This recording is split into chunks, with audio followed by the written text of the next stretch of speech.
Welcome back to my channel. New এপিসোডে আমার সব ভিউয়ার্সদের জানাচ্ছি অনেক অনেক অভিনন্দন। আজ তৈরি করে দেখাবো খুবই মজার একটি রেসিপি, তা হলো খেজুরের গুড়ের মশালা মটকা চা।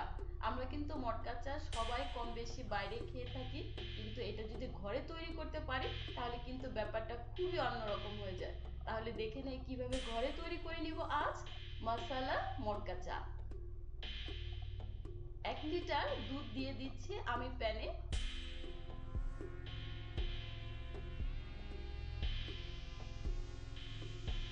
তার সাথে অ্যাড করে দিচ্ছি 4-5টা এলাচ, দিয়ে দিচ্ছে 4-5টা দারচিনি, এর সাথে দিয়ে দিব 4-5টা লবঙ্গ। খুব ভালোভাবে নেড়েচেড়ে দিয়ে তার মধ্যে দিয়ে দিচ্ছি তেজপাতা দিয়ে আবার খুব ভালোভাবে নেড়েচেড়ে দিয়ে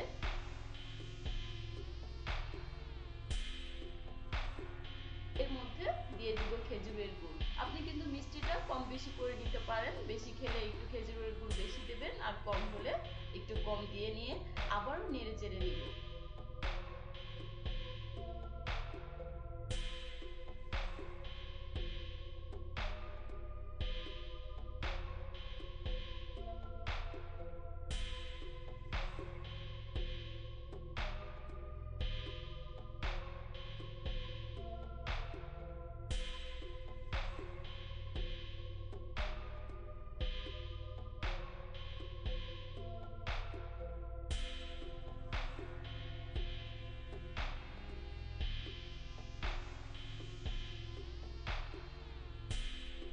আমি অন্য একটা চুলার মধ্যে চা পাতার লিকার করে নিয়েছি।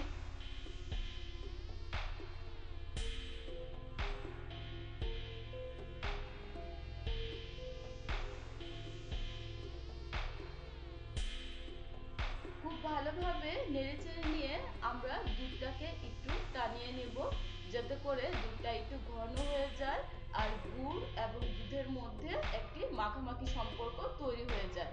যখনই দুধটা একটু ঘন হয়ে আসবে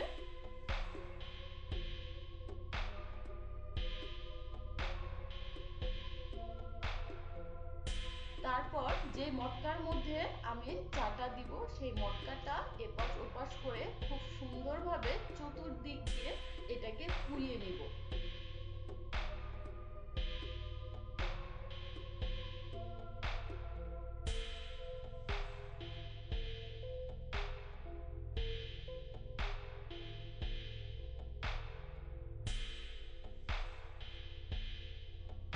মটকাটা যখন পুরানো কমপ্লিট হয়ে যাবে তখন আমি গরম মটকার মধ্যেই চাটা ঢেলে দিব।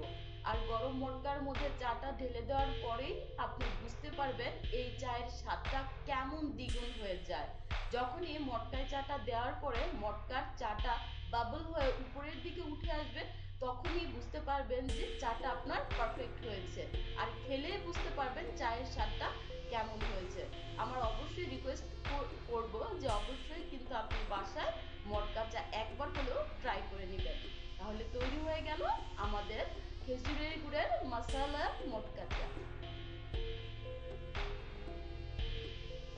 ভিডিওটি যদি ভালো লেগে থাকে অবশ্যই লাইক করবেন, বন্ধু এবং ফ্যামিলির মধ্যে শেয়ার করে নেবেন। আমাদের চ্যানেল সাবস্ক্রাইব করা না থাকলে অবশ্যই সাবস্ক্রাইব করবেন, আর ভিডিওটি আপলোড হওয়ার সাথে সাথে দেখতে চাইলে সাবস্ক্রাইবের পাশে বেল আইকনটিতে ক্লিক করতে একদমই ভুলে যাবেন না। ভিউয়ার্স, এ পর্যন্তই। অনেক অনেক ভালো থাকুন। আল্লাহ হাফেজ।